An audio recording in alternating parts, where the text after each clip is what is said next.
Okay, so what we're going to go for now, we're going to go through the setup for when we do close grip tricep press.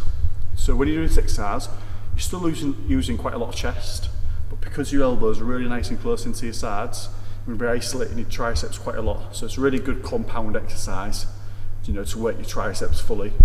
So we need to remember, when you do any type of pressing movement, it's all about locking shoulder blades back. It's one of the common mistakes I see a lot of guys make is, you know, when they're pressing up and down, it's the shoulders round and forward, and they're feeling a lot of it in the shoulders, they're not feeling it in chest. So good tip, if you should do this from side angle now. Lock at your arms, pull your shoulder blades back nice and tight. You should feel like you're trapping a pencil between your shoulder blades. Your shoulders should be coming together, you should feel really tight and compact. So as well as pulling back, you need to make sure you're not going in straps, you need to pull them down nice and tight.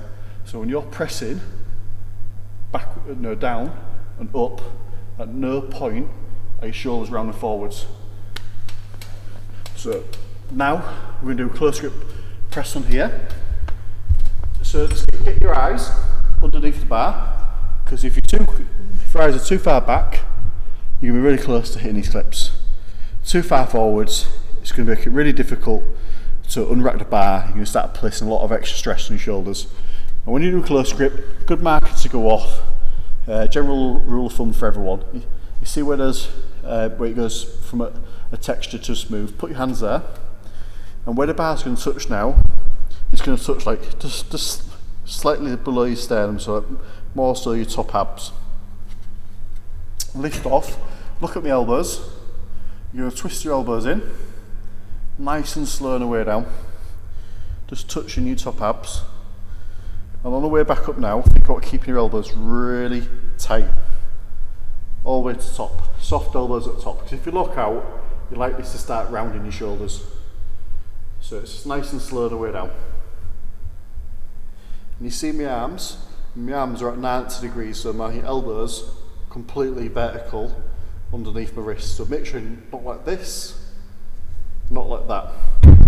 Bar path, keep it nice and straight, all the way to the top. So I'm just going to talk a little bit more now about keeping your upper back pinched even more. So when you pinch back nice and tight like this, you are going to get an arch in your lower back. It's completely normal. It's not excessive. You know, it's normal, because if you don't have this arch and you have a flat back, look at my shoulders. As soon as I lose my arch, I get a flat back, my shoulders round forward, and that's when you're not isolating your chest fully, we're not hitting these triceps, you're starting to place a lot of extra tension on your shoulders, and that's when people start getting it, you know, popping their AC joint, start getting rotative cuff injuries and getting shoulder impingement.